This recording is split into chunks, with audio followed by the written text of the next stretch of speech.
Through 11 months of competition in 2016, we are here on the final day of the WCS Global Finals of 2016. We started with 16 players. We are now down to only 4. One player is going to be taking the World Championship trophy today. One player is going to be taking $200,000 home with them. We'll talk about that in a couple of moments. On the couch this morning, we have In Control, we have Pig, and we have Rotterdam. Good morning, gentlemen. We'll get to these in a couple of moments, but the players have already arrived. They're here.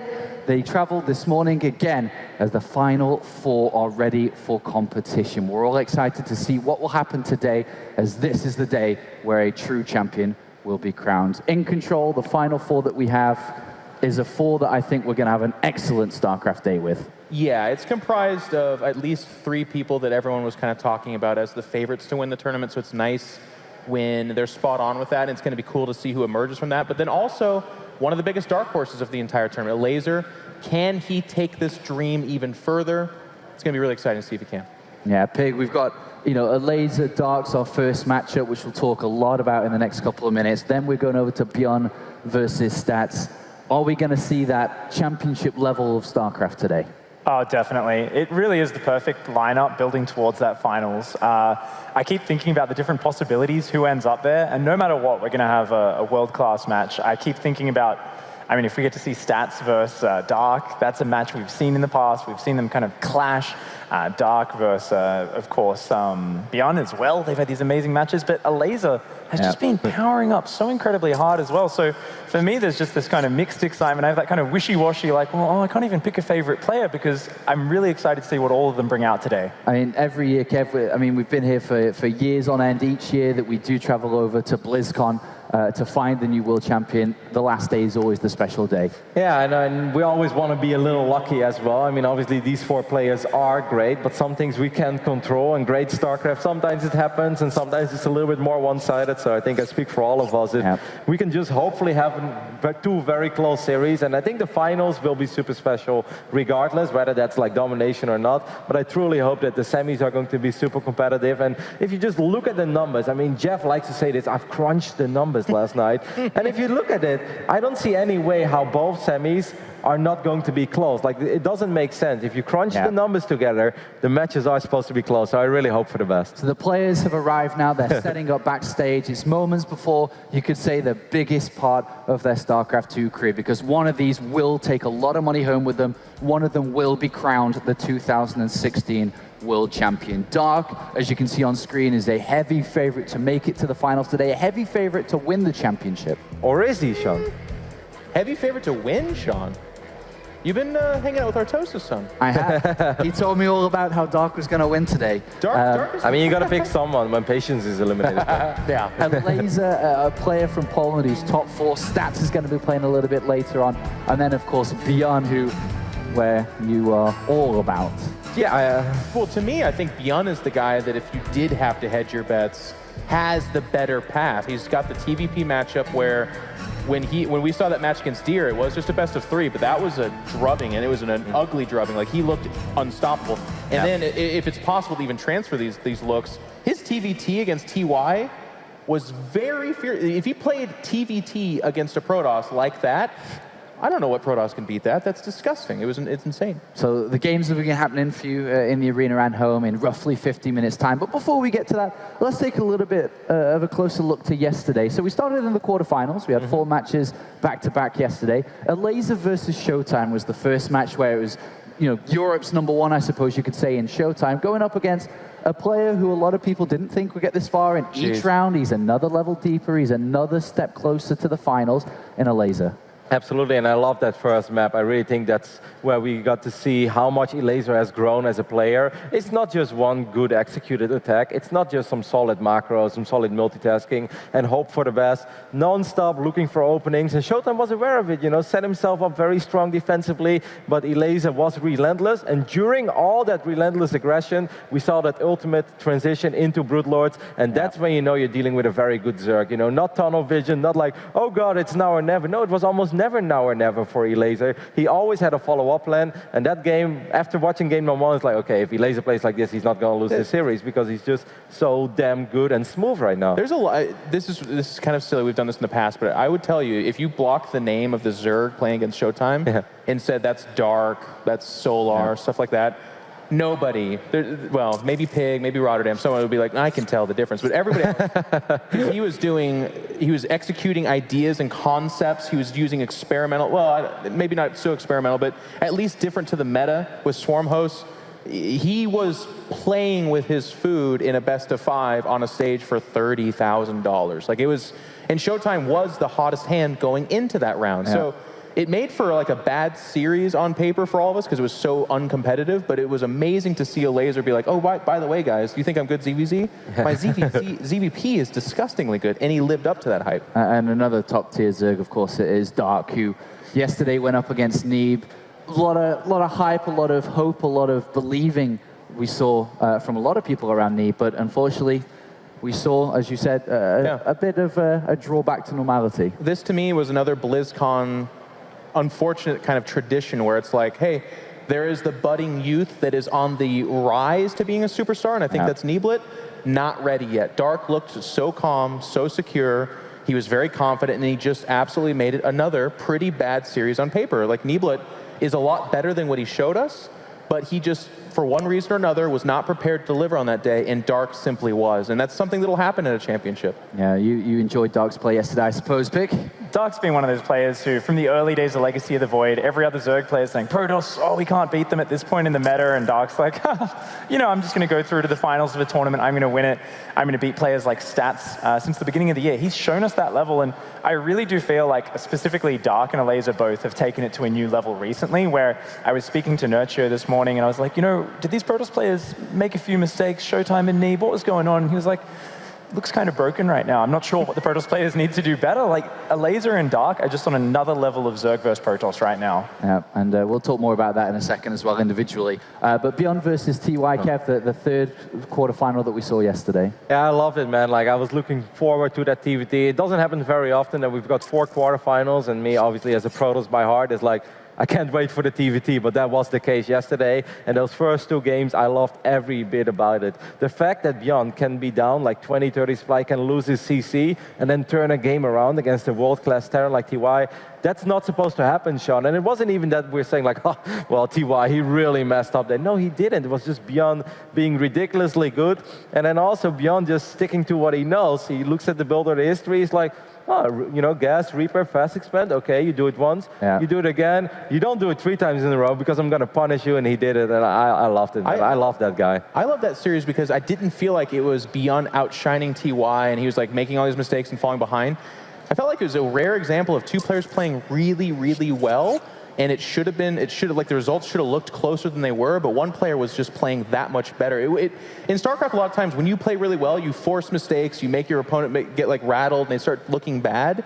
TY never really looked bad, in my opinion. It was just kind of like, Beyond's just literally playing better than you, and you're playing really good. It was really fun to watch. I think maybe the last game a little bit, but I think he was flustered by the fact that he was proxied, and he suddenly like, oh, I guess I can't do my regular build, so let me go double gas here, and then he split up the Reapers and the Hellions, which a Terran on that level is not supposed to split the Reapers and the Hellions, so maybe he was flustered a little bit by that super aggressive opening from Beyond in Game 3, but it was awesome. And then the 4th and final quarterfinal was the Protoss versus Protoss game between 2 of the very best in Stats and Zest. And I think a well-deserved victory there for Stats, I really do. I felt in the first game, Zest was looking good, especially the hold. You know, when he was using his defensive shades to block the other shades, it was like, wow, actually Zest is looking better here than I thought. But then he started to get very tunnel vision. He's like, wow, I'm in a good position, let's try to win. And then Zest was like, wow, cool, that means that I can just hold, and then I can actually win again. And then the other games, I felt Zest was winning if he could catch him somehow off guard, doing something hyper-aggressive, proxy, Dark Templars, proxy a Stargate, but I felt the more normal the game went, the better Stats started to look, and I really felt that was a well-deserved victory. Even though it was close, I think he really deserved it. So that kind of leaves us with the 4 players that we have today. We can check in with the brackets. You can see exactly how the games developed yesterday and what it's going to be looking like today. So we have the 2 matches in the semi-finals coming up very shortly, and then we'll be moving into the grand finals. Each game currently is a best of 5 until the grand finals, which will then be a best of 7. So it's Zerg versus Zerg in the Polish player Elazer versus the Korean Dark. And then a little bit later on today, we'll be having Beyond versus Stats. Let's turn our attention, though, to look at these players a little bit more closer, and perhaps the stories, some individual strategies and highlights. So let's begin with Elazer at the top of the bracket there. I mean, a remarkable story in itself that he's had a consistent year at the round of 16, round of 8 level. And all of a sudden, he's in the semi-finals of the biggest tournament of the year. And I'll tell you what, Sean, one of the storylines that for me is most intriguing with Elazer at the forefront of this is, so far, yes, he's beaten Urchio, big deal. Solar, very big deal. But I kind of talked about this, getting into the final 8, the final 4 of a tournament like this. This is when Koreans in particular really dial it in. We saw Neeblet go down and Showtime go down kind of embarrassingly. They got destroyed pretty good. Of course, Elazer was the one that did Showtime, but I'm interested to see, can a foreigner at the end of BlizzCon deliver? And beating Dark here, getting to those finals, to me, that is living up to all the hype we've been talking about, how like foreigners doing so good. Well, yes, but if you can do so good in the round of 4, round of 8, that's impressive. I mean, Pig, Jaedong praised Elazer yesterday, do you? Definitely. I mean, he's that young generation that we didn't have in StarCraft 2 for a little while, where there was like, where are the young players? And Elazer is this new generation of player who's come out blazing fast hands, started out as a very mechanical player, maybe not the best decision-making, but over the past year, he's really kind of evolved that, and he's taken it up that level. And whilst he didn't make a finals, not once this entire year, now suddenly this tournament, it just seems to be clicking for him. And if he can win this next round against Dark, that by far is the biggest win of his entire career. Big match for him indeed. And then if you want to continue to talk a little bit about Dark, a fantastic player, a complete all-round player. He's good at absolutely anything he wants to do, whether it's aggression, whether it's dragging the games long. He feels like he is the all-round Zerg. He is the most well-rounded Zerg in the entire world, in my opinion. And he kind of has been for a while, but it took a little while for those results really to start rolling in towards the end of last year. Dark, since then, he's shown that he is confident at every stage of the game. And, I mean, overall, you look at him as this guy who's like the big god of macro, but he's capable of throwing in these aggressive plays like he did yesterday. Totally, of course, caught Neeb unawares with a lot of those. And he just seems to have the right plays, the right understanding of the game, and the best well-rounded breadth of understanding. That was actually one of my favorite moves of the entire tournament so far. Against Neeb on New Gettysburg, has 1 Drop Alert, transfers 4 Queens to the other side of the map, unloads them so they can deal with the Oracle, and immediately picks up 4 Banelings to then drop those Banes on the sentries. It's like, that is so smooth, that's so efficient, and so damn good. Yeah, you gotta love it. I agree with everything that Pig just said. And then Kev, Beyond, the lone warrior, the lone wolf, the player who did it all in GSL, was able to pick up that trophy, is our 3rd player here today, and a player that you think is going to win the tournament, a player who, very, very close to Dark, is a big favorite. A little bit of a cliche, but I truly feel we're watching a man on a mission over here. This guy does not stop playing, Sean. Like, the only time I don't see him play is when he's having dinner or something. After that, he goes back, he's first one in, last one out. He grinds like I've never seen anybody grind. Literally always in game. I want to know if he knows YouTube or something, if he ever watches a cat video, but I really don't think he does. All he does is play. He looks so good. Something we often say as well about players is that, you know, if he can bring his A game, I feel Beyond has another level above that. Like, he has his A game, but he also has like this Super Saiyan godlike mode where I truly feel not even a Dark can stop him. If he reaches that potential, that level, I feel we're watching the best StarCraft player in the world. That Frozen Temple game against TY that we just saw on screen there, I mean, that was such an amazing comeback from him, and it's really that moment in the midst of the chaos, Beyond's movement, his ability to deal with things at lightning fast speed and make great tactical maneuvers with his unit movements. That's what really splits him apart in my mind and just makes him such an incredible player to watch. Anything to add here, Jeff, on Beyond? I do think he has the best chance to win this tournament. If anyone out there has a horse in the race, it's Beyond. His path seems very clear. He knows he's facing a Protoss, and then he knows he's facing a Zerg. Should he go beyond that? And we've seen both those matches from him, and it was terrifying. And then we can look at stats. A player who's had multiple top 4s in his career. He's been successful, but not the success like the other players we have, aside from Elazer. He hasn't won a championship. He hasn't been in a big final. Well, I'm going to borrow Kevin's analysis yesterday because I think it was absolutely incredible, but he talked about stats being this year's SOS. A player who very silently had an amazing year, was rock solid in all 3 matchups. There's no real weakness. But one of the, I guess, only weaknesses you could talk about is he never really sealed the deal and won a major tournament. Well, here he is, kind of quietly, because there's just these other guys with, I guess, at face value, bigger stories. But what if Stats just silently was like, nope, this was my year. And BlizzCon really is that tournament where you can do that. You can have an okay year, but when you win BlizzCon, all of a sudden, all of 2016 becomes about how you led up to that point and are the champion. And that'd be amazing for stats. That'd be really cool. Yeah, he's obviously looking for the crowning achievement in his career. Won the cross finals, but everyone will say, like, yeah, that's a 4-man tournament. Congratulations on the $20,000 or so you picked up there, but a full tournament, you know, full 16 where you actually had to work hard to even get there in the first place. That's when it really matters. And when I watch Stats play, I have to admit that I'm watching a pretty complete Protoss over here. This is not a gimmicky Protoss by any means. This is not a 1 or 2 trick pony. Like, no, this is a guy that can pretty much do it all. He's willing to be aggressive, but his transitions are smooth. I think he's very confident in sitting back, getting all the beautiful Protoss stack. He's not someone who's like, okay, let me get this composition, then go for it. Like, no, he pretty much is the all-around package when it comes to a solid Protoss in this day and age of StarCraft. All right. Almost done with the pre-show. The first game is just around the corner. But the final thing we're going to do is... Do it. We have to predict or at least suggest who you think's going to win that championship trophy right behind you. So in control, we're going to start from you and work our way down. Who do you think's winning it? I mean, again, I think I'm well documented as being completely biased for the epic story of a foreigner stealing this from our Korean overlords who have been dominating StarCraft since the beginning of time. But I'm just feeling beyond. Kevin took that dramatic Instagram picture yesterday of him playing StarCraft until the wee hours of the night. And I'm like, I got it. I can feel it in my heart right now. But more even than that, he looked ferocious against TY. And before that, he looked just amazing against Deer. If he can maintain that level of play, who the hell can stop him? Not any of these three scrubs, other scrubs, I'll tell you that right now. Big. I got to disagree with you, Jeff. I think Beyond's great. He's a man on a mission, but if there's one guy to stop him, it's Dark.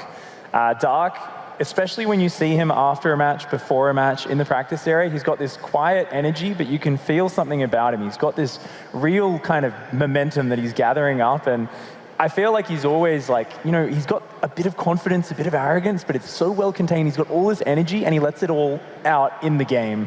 I think Dark is the best player by far so far. If he keeps it up, he's definitely going to win. Okay, Roddy.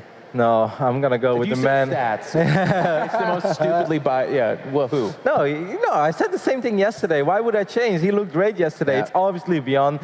You know, we've had people winning BlizzCon and GSL in the past, but nobody ever did like win the GSL and then right after won WCS as well. But I really think that Beyond is going to go back-to-back here. He claimed that trophy. He was the first player ever to do that without a team. Now I think he's going to be the first player ever to win the GSL and right after that win the global finals. Like, I have a lot of faith in this man. He's insane. All right, thank you very much, gentlemen. That's it done for now. We'll be back shortly to discuss the first matchup as the semi-final number 1 is just around the corner. Before we go to that, do remember to check us out on social media. It is @StarCraft and use the hashtag WCS2016. If you're a fan of the WCS Signature Series or maybe you want to spread the word, check out the YouTube channel as well. We'll be right back with the first semi-final.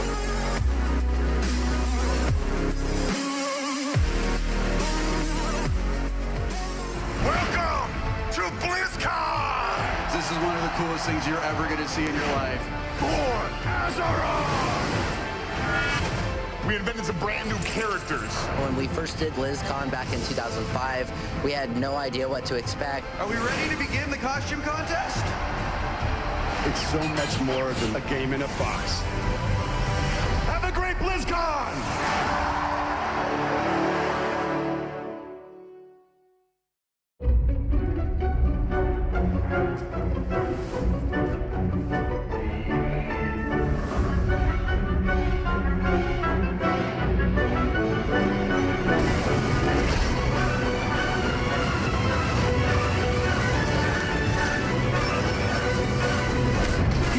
Of the storm. Prepare for Heroes Brawl, the new game mode that breaks all the rules. Rated T for teen. Gadget Sand, the city of opportunity. Welcome to the big time, pal.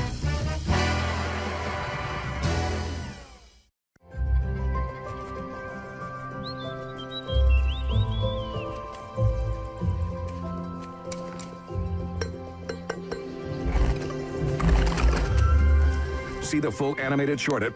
The 2016 World Championship Series Global Finals is brought to you by Intel, T-Mobile, NVIDIA, and Republic of Gamers.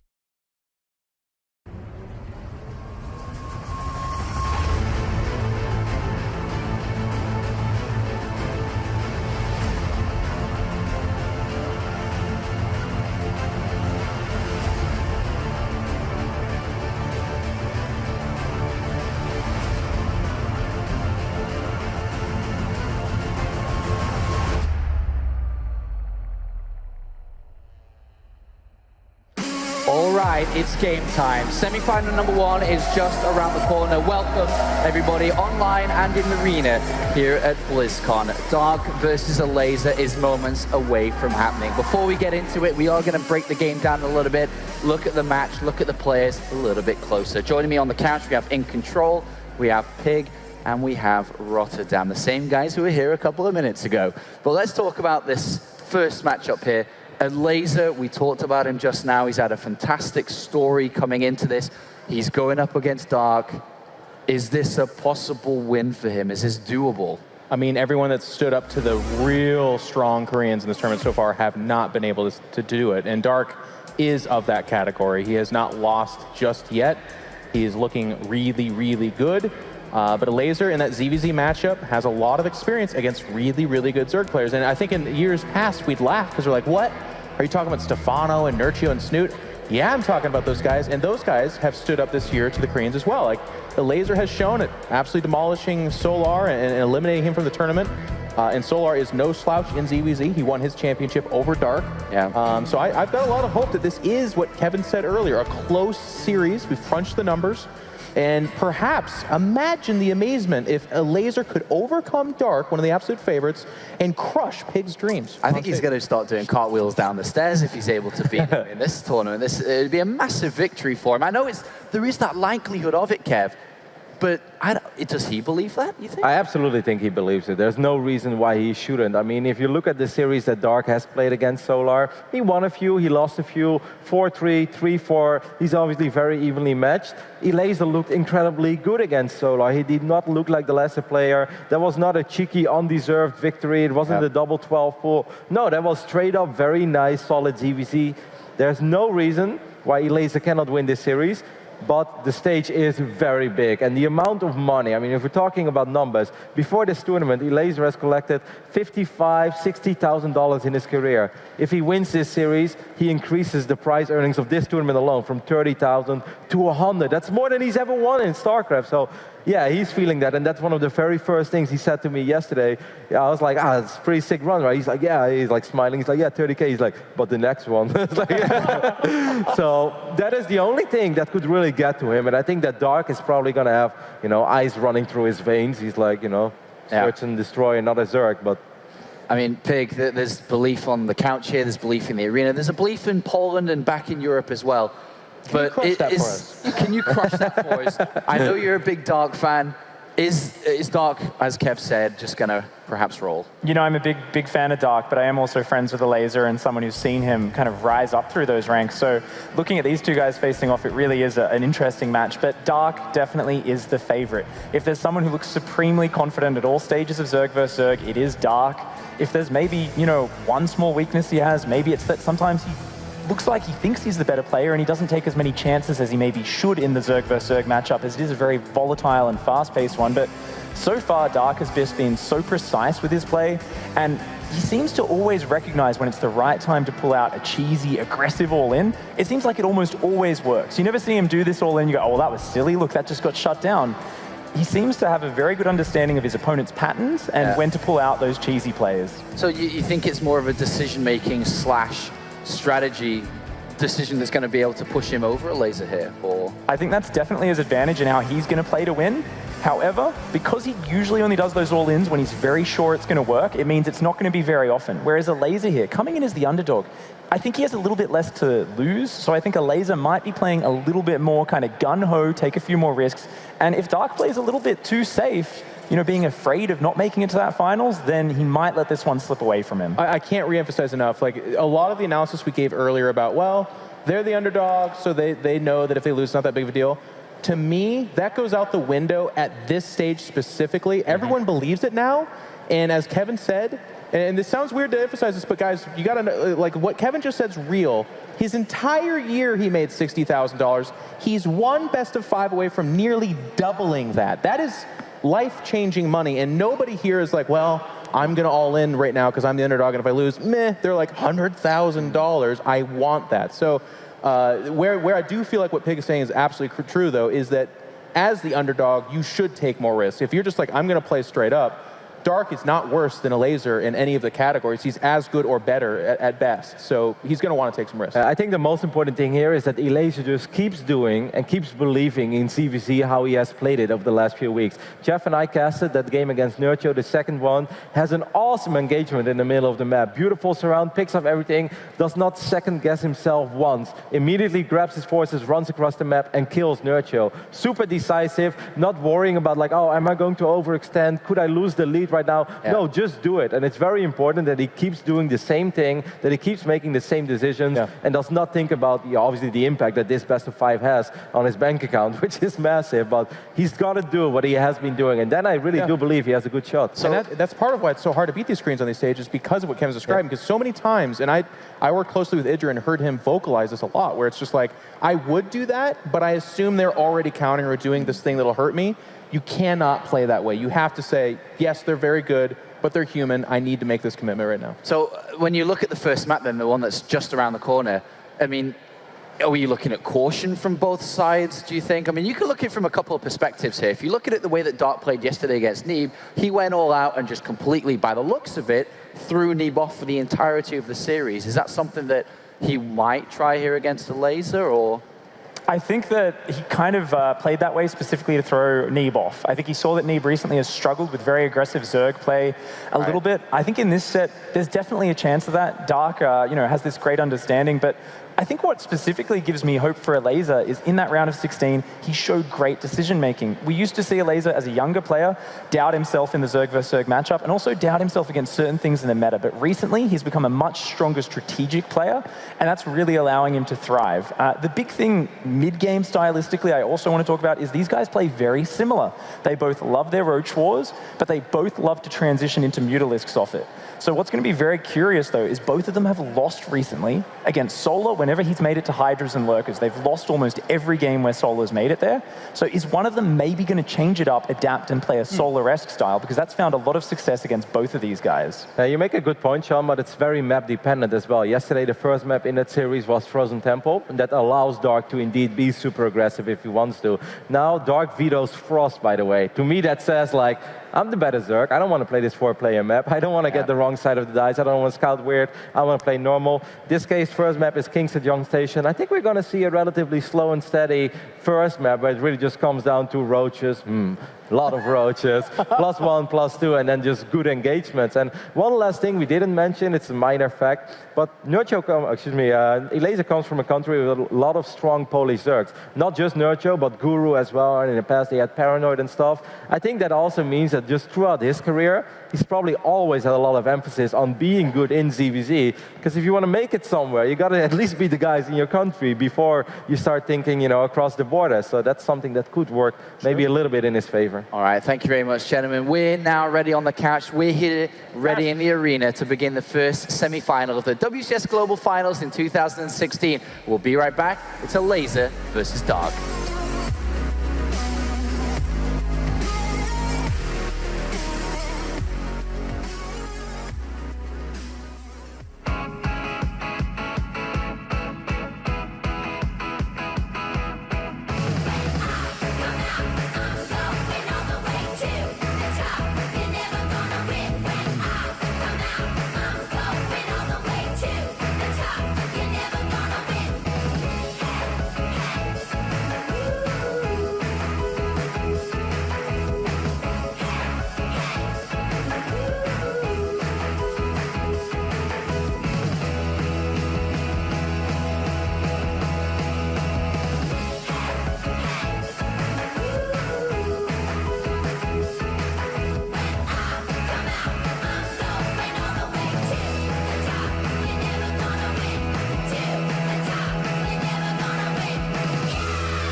The reviews are in, and the critics agree. Overwatch is a perfect 10. Psst, what are you looking at?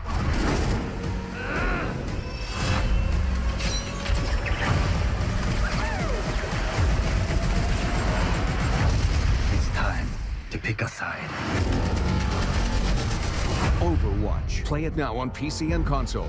The 2016 World Championship Series Global Finals is brought to you by Intel, T-Mobile, NVIDIA, and Republic of Gamers.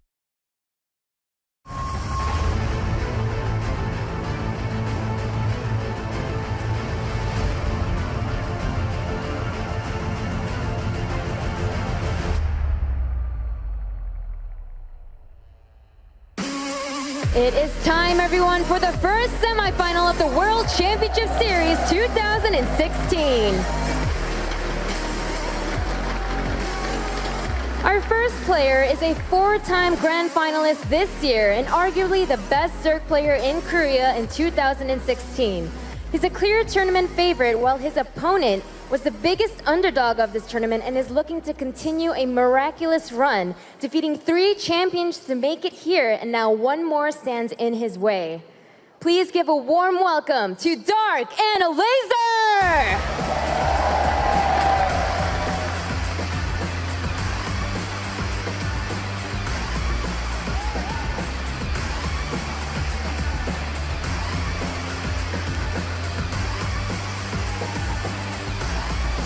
The final foreigner going up against the first seed from WCS Korea. On the line here is a spot in the grand final of the most prestigious tournament in StarCraft 2 for a minimum of $100,000. An underdog here in Elazer going up against the clear favorite in this match. Dark, who I think he looks up to a lot. He studies for build, so it's going to be a good one here, and I think he's going to have to be confident somehow if he wants to be able to do well here with Elazer. And Elazer knows Dark very well. A lot of his play has been adopted from Dark. It is the student facing the master. He's going to need to pull some tricks against such a seasoned pro here, someone who's done so well, hasn't lost to a foreigner in a best-of-3 series since 2012. It's just taken, it's time for Elazer to take that extra step, show everyone what the foreigner scene can do, and really stick it to the Korean pro here on stage to see if he can make it the biggest moment in his entire career against Dark, who as well, a long time between finals for him. He's also looking for that massive final. It's going to be either against Bjorn or against Stats later. The crowd is filling up. You guys are starting to feel the energy, and I am too. See Dark in the booth getting warmed up. Oh, some great signs out there in the crowd, guys. It's so beautiful. Anaheim Arena is ready. Everyone at home ready, watching on stream. And we are ready too. The players just moments away. Countdown beginning. In Control said it, there is life-changing money on the line. And there's also a legacy here in StarCraft. All right, guys, let's make some noise and get ready for the first semi-final.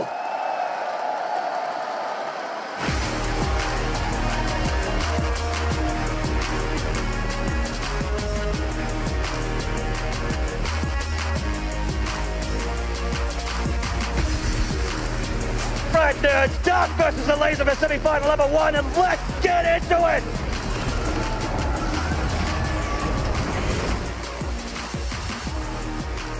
In the bottom right, all the way from Poland, this is Elazer!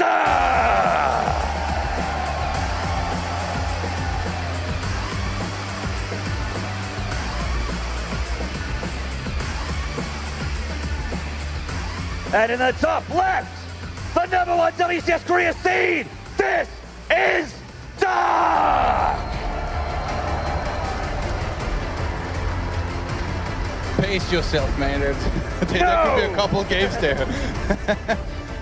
Pacing is for the weak, Todd. We mentioned a couple times, you know, Elazer is clearly the underdog here in this match. Originally, when the groups were drawn here for this tournament, he was going to face Dark first. They were in the same group. These were shuffled around because some players couldn't attend eventually, but I had spoken to Elazer about this potential matchup with Dark that it was going to happen originally, and he had told me, he had started explaining me how he looked up to Dark so much. He always studied him for builds and everything. So just now I asked him again, how are you going into this match? And he was telling me that as much as Dark is his idol, and he studied him a lot to take build orders and all of that from him, in ZVZ it doesn't really apply as much because everybody pretty much freestyles. And there is also that dynamic going to this match where the underdog a lot of the time will be forced to, or think that they are forced to cheese to have a better chance just because they are facing a better player, but Elazer doesn't feel like that. I think he said to me that Dark likes to play kind of greedy, but it will be very risky to try and punish him just because he mixes in a lot of different builds. So I don't think we're particularly going to see too many all-ins here from Elazer unless he changes his mind midway through the series in those games. He has that power, but ZVZ has historically always been that that matchup. Even since the beginning of the game, it's been a knife fight since 2010. And this matchup still can be on a cusp, can swing, is oftentimes very 50-50, even with the prestige that Dark has and his expertise and the fact that he plays in Korea. You would think he's the favorite for sure, but Elazer himself told me he feels that this is a 50-50 matchup for him. Elazer showed that he can be super solid in this matchup earlier when he faced Solar and Nurture as well. Taking out Nurture, Artos often refers to as a Code S level player, and rightfully so. Nurture is such a god, but took out his countryman to be here today. So we see a third hatch, a little bit quicker here, but Dark, Elazer getting his at the back there as well. And it's just a little bit of posturing here, scouting the Lings, having a look and seeing what's up on the field. Both players going for speed, but Dark going for 14, 16 Lings. Yeah, and Elazer didn't get a Bailing Nest. He's going for a Ro4 at the back of his natural. This could be a disaster if he does not see this coming. Dark clearly wants to be very aggressive with this. Wow. This is kind of what a lot of people would have expected from Elazer, but Dark turning it onto the other foot here. Elazer coming in with these Lings. Will he be able to see what's up? The flood of Lings is here, and he needs to make something happen now. He has all the time in the world. Well, not really. He's seen the Lings across the field, and he has a lot of Lings on the field already, but he has to pull all the way back for his defense again. I think this was a bit of a bluff here from Elazer. He moved, made sure that he showed these Zerglings so that Dark would play defensive, but it feels like Dark somehow knows what's happening, and he's heading across the map here to go for a big attack. There is not going to be any single Bailing here for Elazer, and he's starting a couple Roaches and additional Zerglings here to try and hold on in this first map. He needs the Roaches and the Queens in a good position as well. These Banelings are dangerous for any cluster of Lings or any Baneling nest, and Dark is starting to work on this third. Elazer with plenty of units though, does deflect it for now, but two Banelings sneaking into the natural, getting 4 drones. That could have gone a lot worse. Elazer still alive for now. Baneling looking for a juicy connection there on those Lings. Great micro from both players so far. Oh, Elazer taking a big hit to his Zergling count there. The Roaches have joined the fray, and they will be able to clean this up, but Elazer takes a bit of drone damage there. Yeah, not the end of the world, though. They're still equal in walkers, but 2 Queens are going to be caught. Queen's caught out on the map. That's disastrous for Elazer. Those are so important. Injecting his hatcheries, keeping his lava count up, and he still has so many Lings alive. Elazer's Roaches pulling back. He needs that surface area to favor him here against his Lings, getting those wraparounds. Elazer losing another Queen. And he's trying to get Burrow, but will we even see it come into play, Todd? So much damage here from Dark. Yeah, and he's far from done. These Zerglings go uncontested. That's it, GG. Dark gets himself the first game in a dominant fashion. Well played, and did we expect anything less from this beast? Former SSL champion, making it to the grand finals of the cross final as well. Elazer looking for his first grand final spot. But this is the toughest mountain he has ever had to climb. This is his toughest series in his entire career right now. It looked like it was going to be a hold at first for Elazer, that initial attack, even though he lost a couple drones. But then behind this, I think he just didn't read properly into those Lings headed towards him. He tried to get a lot of Roaches out, but they got surrounded. Those 2 Queens getting caught as well was a big mistake. And this is definitely very worrying here for Elazer, who again goes into this matchup here not just as the underdog, but against a player who he looks up to a lot. It's always very hard to get your mindset right when you go into this kind of matchup against somebody that you study and you idolize. You need to tell yourself that you have a chance, that you're somehow going to make it work, but after a game like that, it's going to be even harder just because he kind of got crushed there. Yeah, and this is what In Control was talking about on the couch. Your composure here in the round of 4 is what's important and what the Koreans historically have always had over the edge of the foreign scene. Elazer needs to show that he can compose himself after a loss like that, such a quick game, and get into map number 2. And then when he does, can he shake it off, reset his brain, and clear the slate here? Dark looked absolutely fantastic in that game number 1. It's almost as if he knew without really checking for it, scouting it.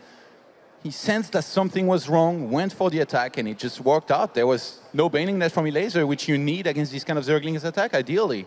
It just wasn't there, Maynard. All right, well, you know what it is here. Game number 2 on Frozen Temple. Let's go, guys.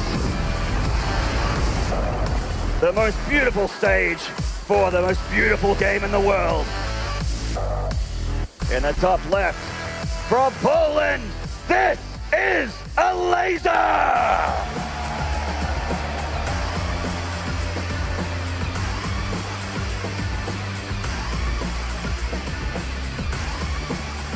And in the bottom right, all the way from Korea, this is Dark!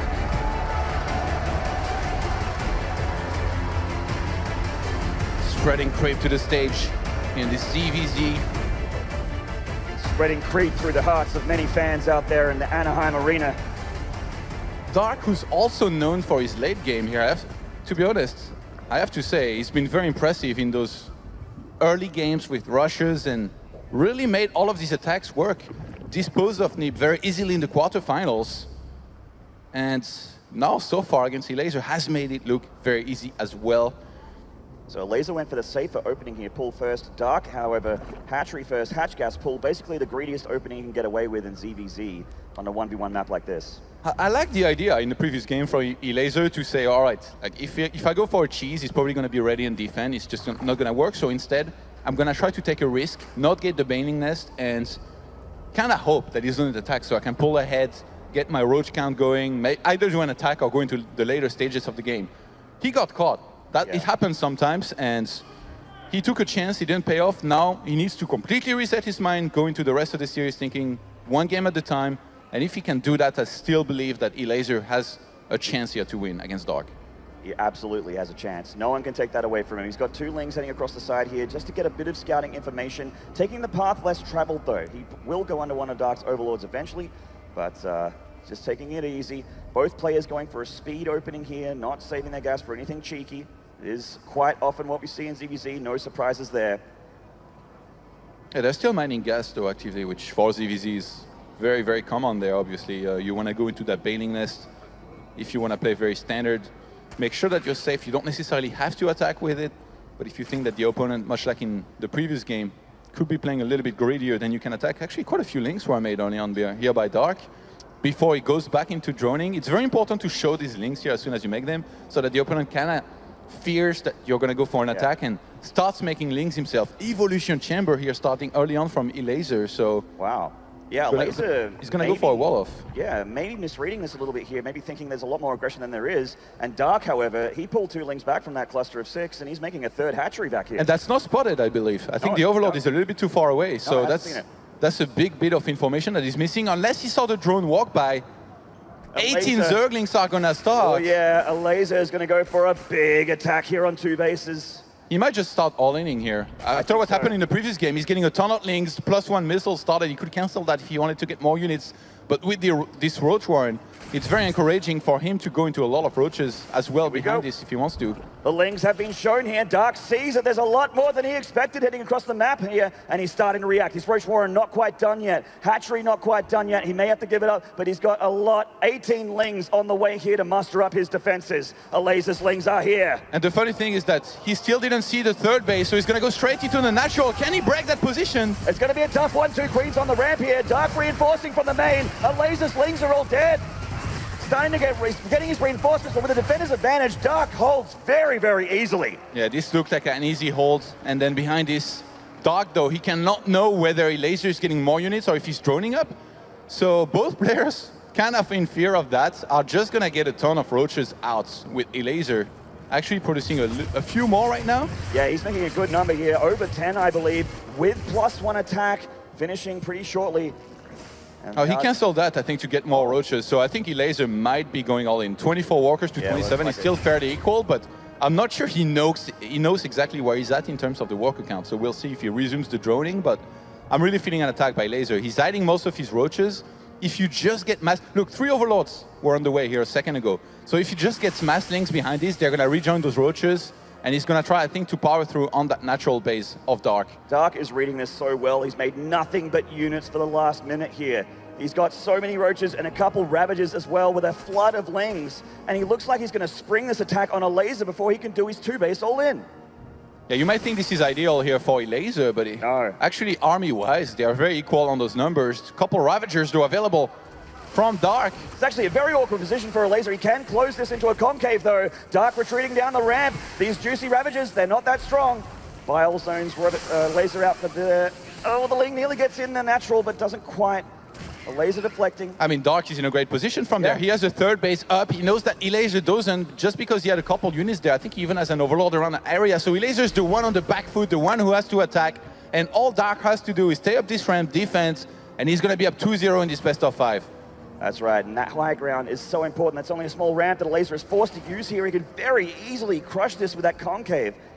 And Elazer is just making units on 24 drones, trying to make something happen, but the clock is ticking for him here. It feels like it may have already ran out, we're not sure. It feels like there is no right choice here for Elazer, because if he attacks, it's going to be an easy hold for Dark up the ramp, but if he doesn't attack, then he's also behind on the economy. So I think what he's doing is he's pulling back, pretending that he's going to macro, so actually he's getting drones. He stopped making units.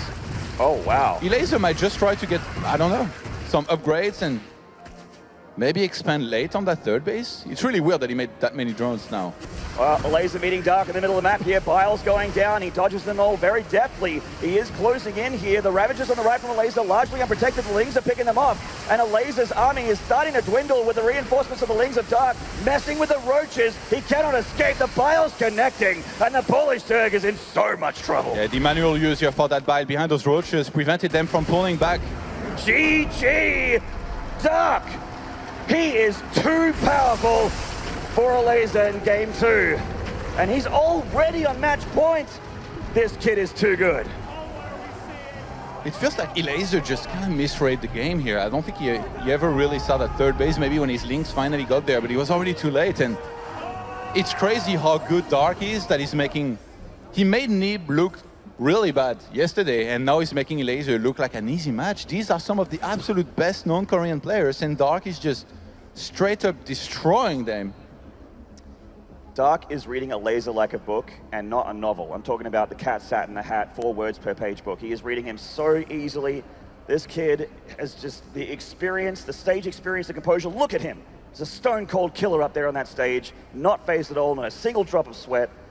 And Elazer getting emotional in the booth after that 2nd game, and why not? His tournament life is on the line here. An extra $70,000 onto the 30 that he's already made in this tournament. This match means so much more than any match he has ever played. He definitely looked phased here after that map number 2, and rightfully so. There is so much on the line, and going up 0-2 here, it's going to be so hard for him to come back. Dark is just so impressive. I saw a sign out there that said, Elazer, you can do it. I wonder how many people believe that out in the crowd today after those first 2 games. I hope your faith has not wavered. Game number 3, just around the corner here. Yeah, this is really tough right now for Elazer. Like, he just needs to realize that maybe he's just not been playing his best, and just stay focused, refocus, stay in it somehow. It's a best of 5 for a reason. He can come back. He needs to win 3 maps in a row, starting with the next one. And I do believe he's a lot more capable than what we just saw here from him. That Overlord scout where he kind of missed the 3rd, didn't really scout it, that was not like him. So let's see if he can do it. This is his last chance. Let's get into game number 3 on Galactic Process. In the bottom left, he will need all your energy to make it through this one. This is Elazer!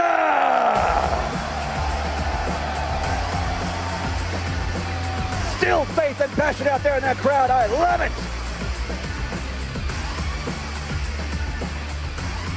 And at the top right, the Korean God. This is Dark.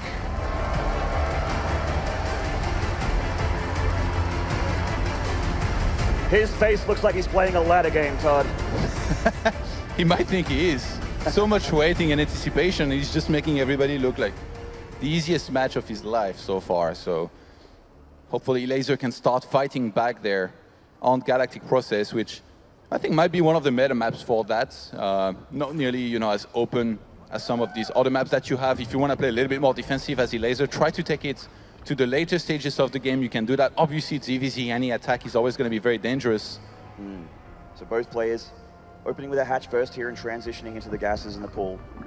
And it's going to be a reasonably greedy opening here, a macro opening, nothing cheeky at the beginning of the game, no all-ins from Dark. I mean, sometimes when you're on match point, you're like, I have 2 maps to work with here, and I feel like I'm the dominant player. You throw in something like, maybe a 14 pool or, a Speedling, Baneling all-in or something like that. But no, Dark is respecting his opponent here. He's just going to play the later game and see how he goes. Yeah, Elazer before, remember he mentioned to me that he thought that Dark sometimes is greedy, but it's very hard to punish him because you need to catch him. You kind of need to be lucky, right?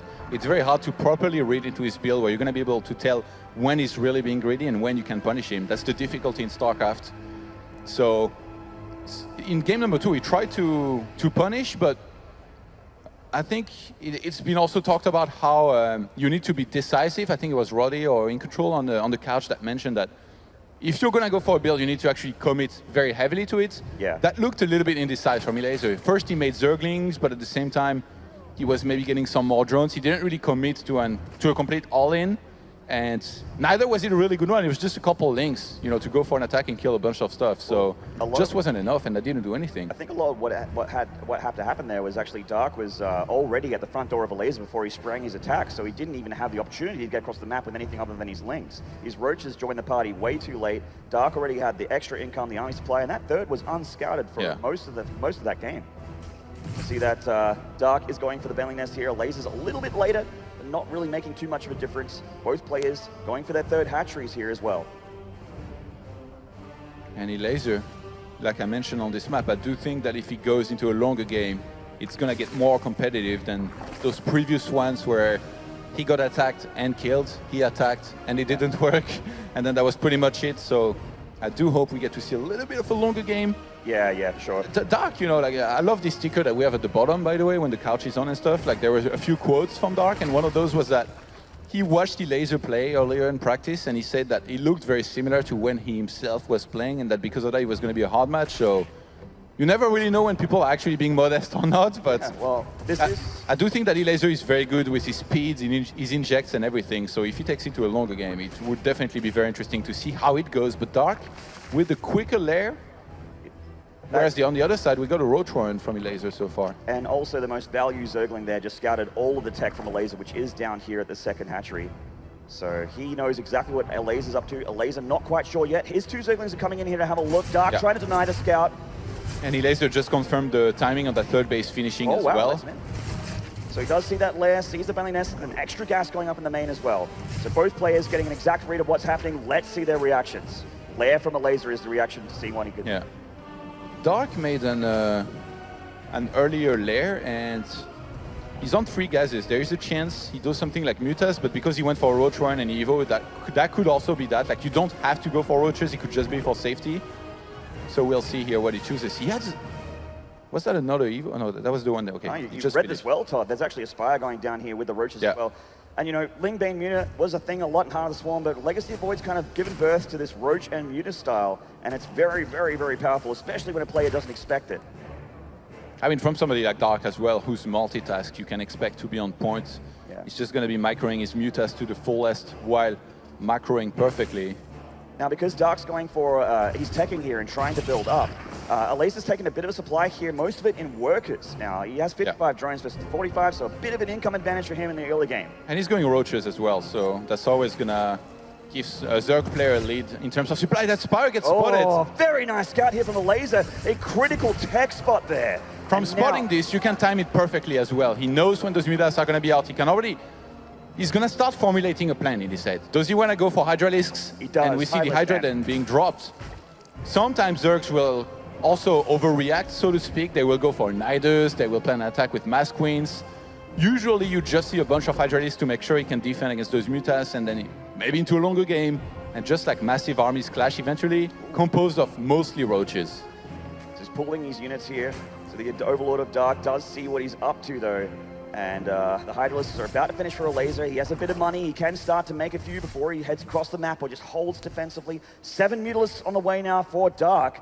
And Roach Speed going to finish quite a bit earlier for Elazer as well. And Lurker then starts immediately here for Elazer, by the way. I actually love this choice. I think Lurker's very underappreciated in ZVZ. They can do so much damage, but this is another one of those units where if you expect it, you can start to pick it off, especially considering he has Mutalisks. And this is a map where there's so many avenues to attack into. You got the rocks towards the third base of Dark on the left-hand side of it.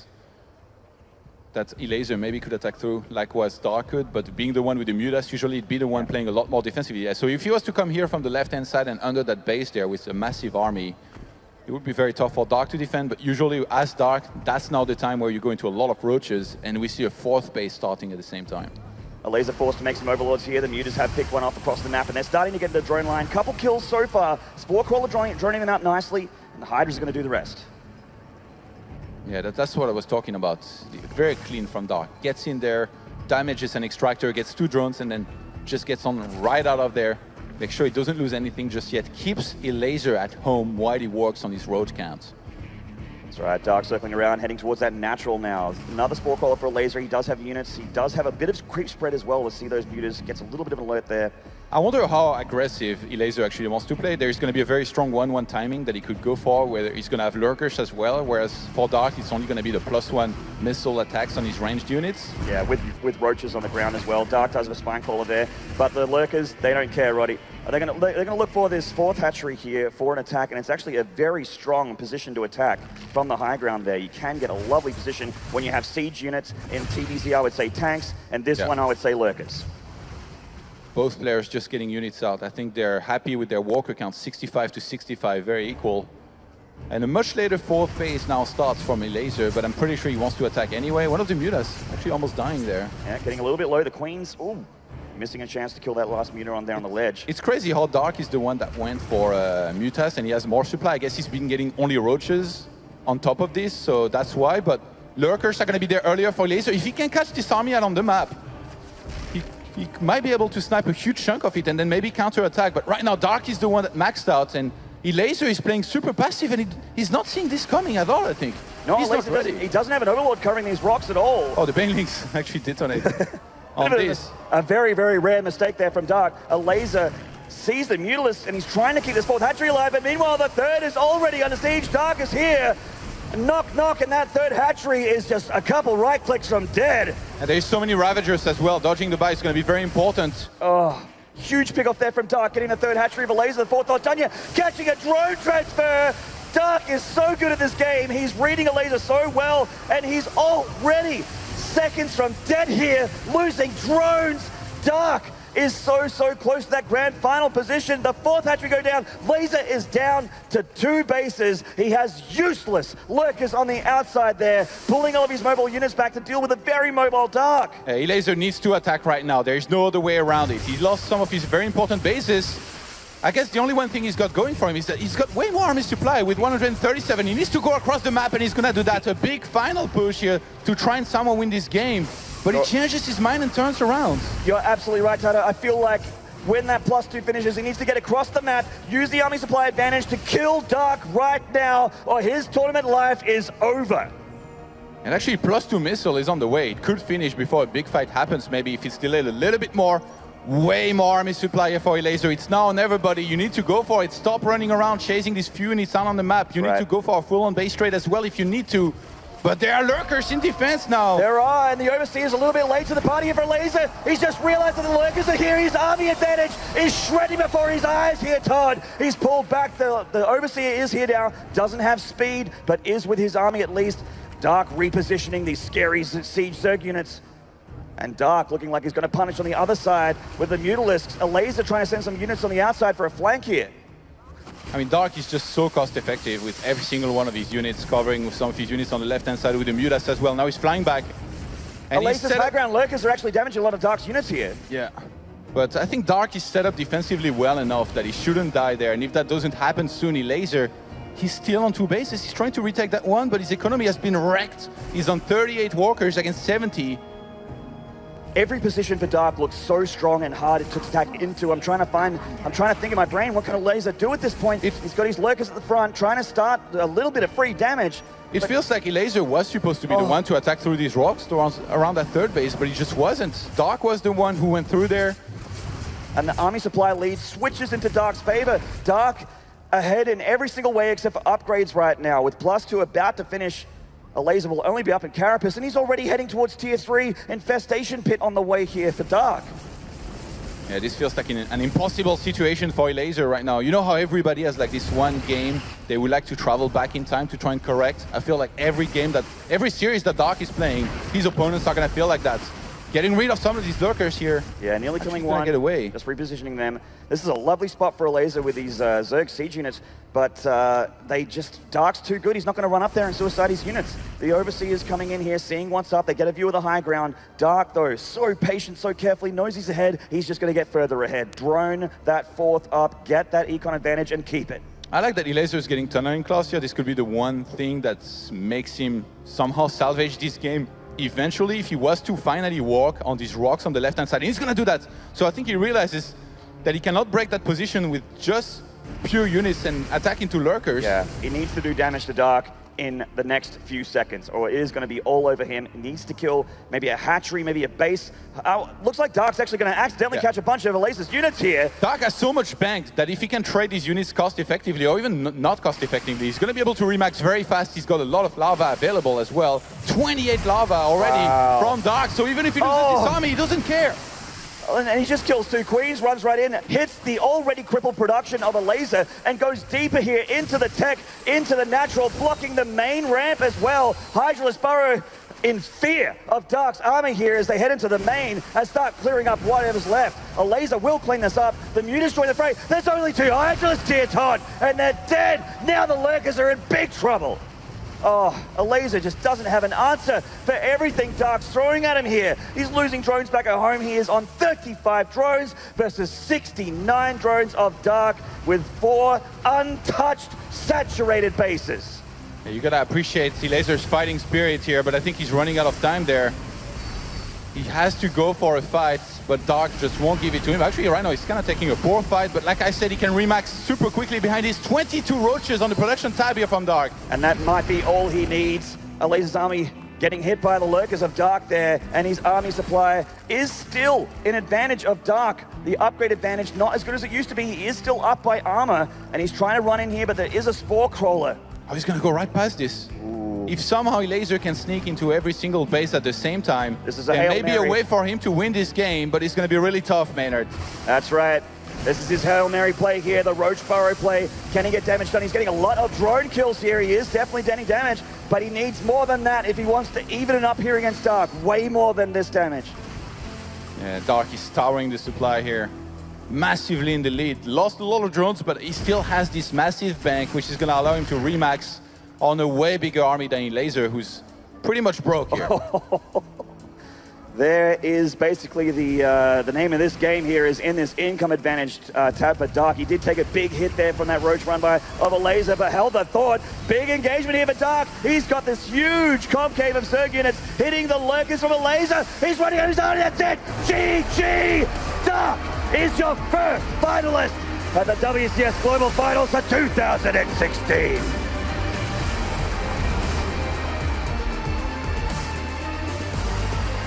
Dominant series here from the first seed of the WCS Korea, and a lot of people would have expected this result, but it is such an honor and a privilege, Todd, to see it live in such an incredible arena, right in front of so many fans, showing that his stage composure is just better than Elazer's, his game plan's better than Elazer's, reactions better than Elazer's. The master is still the master. Student still has some work to do.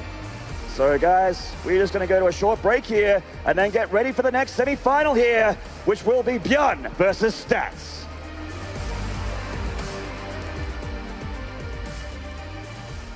Welcome to BlizzCon! This is one of the coolest things you're ever going to see in your life. For Azeroth! We invented some brand new characters. When we first did BlizzCon back in 2005, we had no idea what to expect. Are we ready to begin the costume contest? It's so much more than a game in a box. Have a great BlizzCon!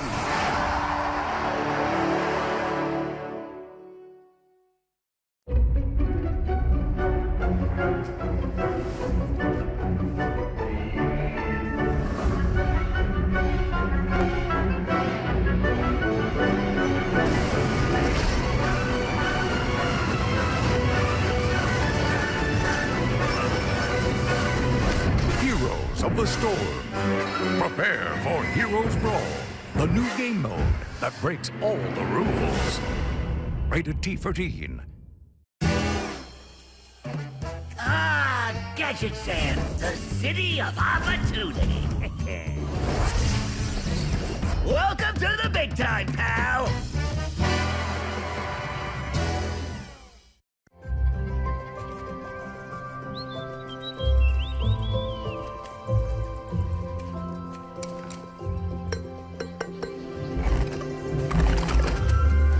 See the full animated short at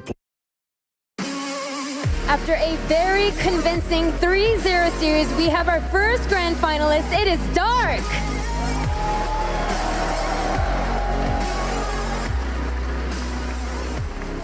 Now, Dark, you are no stranger to the grand finals. This is your 5th grand finals this year.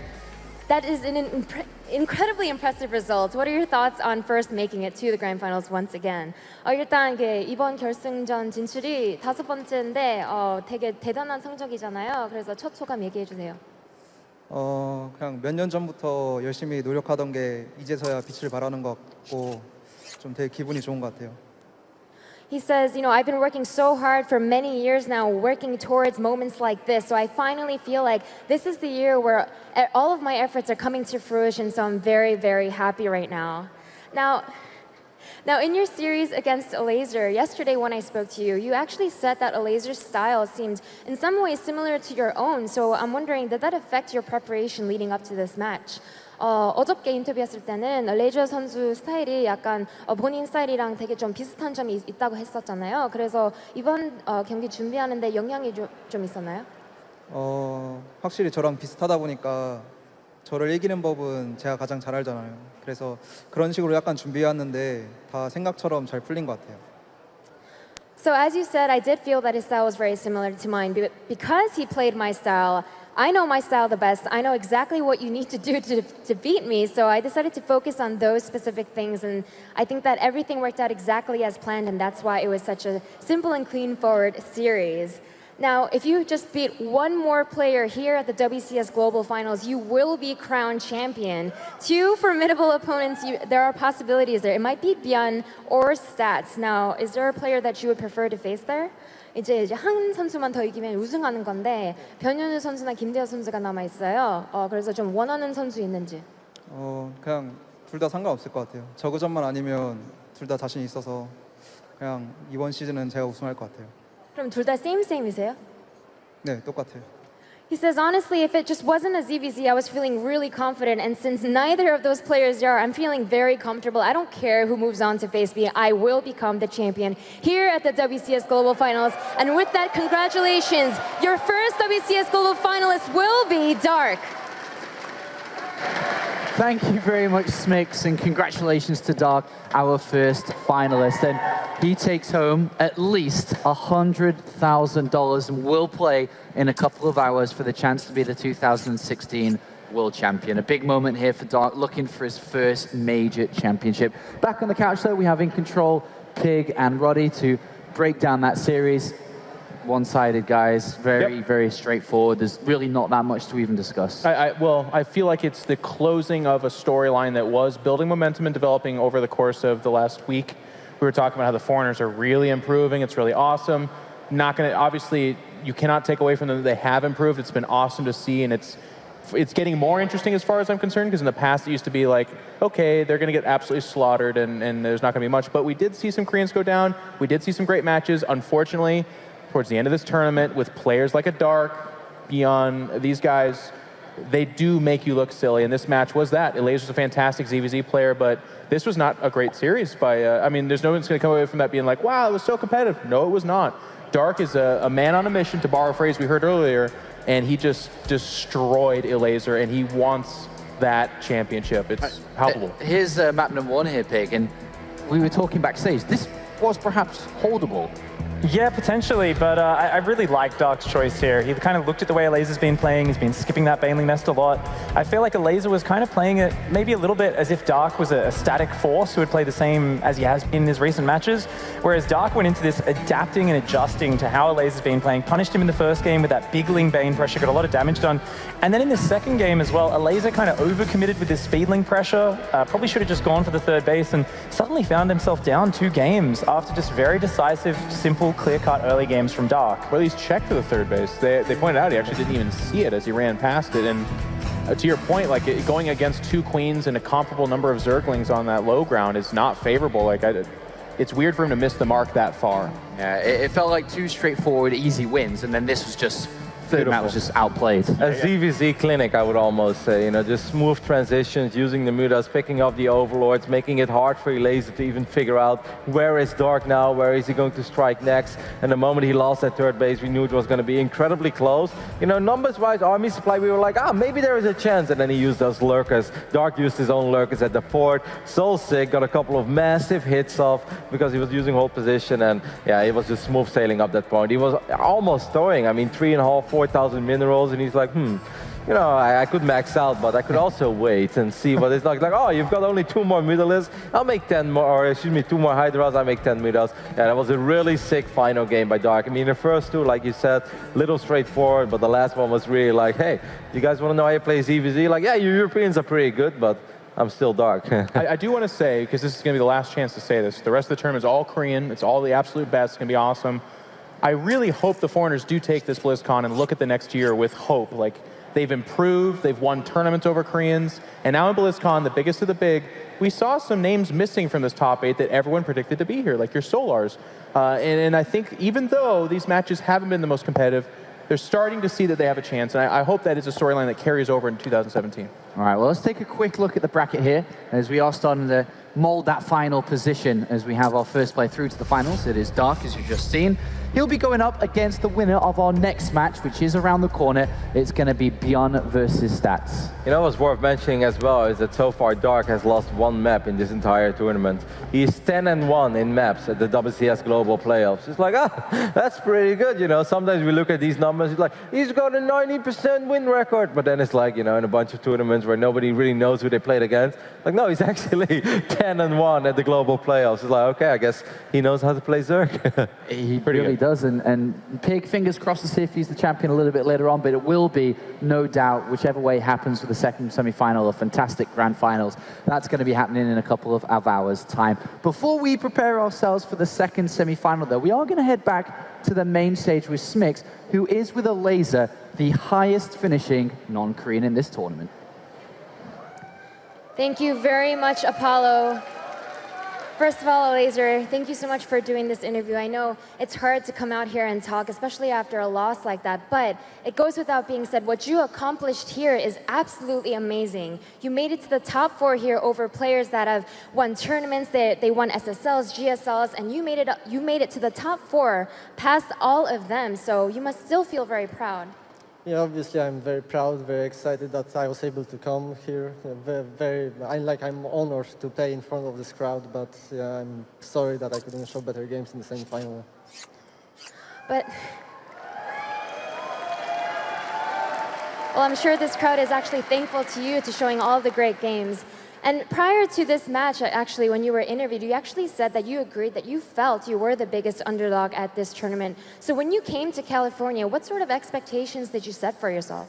Well, my expectations was to take 1 map in the group stage, so I'm very happy about coming to the top 4, but yeah. This was actually the first tournament that I really didn't believe in myself. I just thought I'm going to drop out in the first round. I had no expectations at all. So as you actually moved forward, moved through the groups, defeating world-class players, what was that like for you? It was amazing. Like, I'm really happy about every victory I had, but yeah, I'm still really sad about this one loss. Now, this crowd, there's obviously a lot of supporters of yours, and I know that there's a lot of fans of yours as well watching online, so what do you have to say to those guys? Thank you very much for all your support. I'm really thankful to all of you. I'm gonna try my best to come to the next BlizzCon and show better games. Well, thank you very much, Elazer. Definitely wishing you the best of luck moving forward. And of course, guys, we are headed to a very short commercial break. But when we come back, we will be back with the next semifinal match.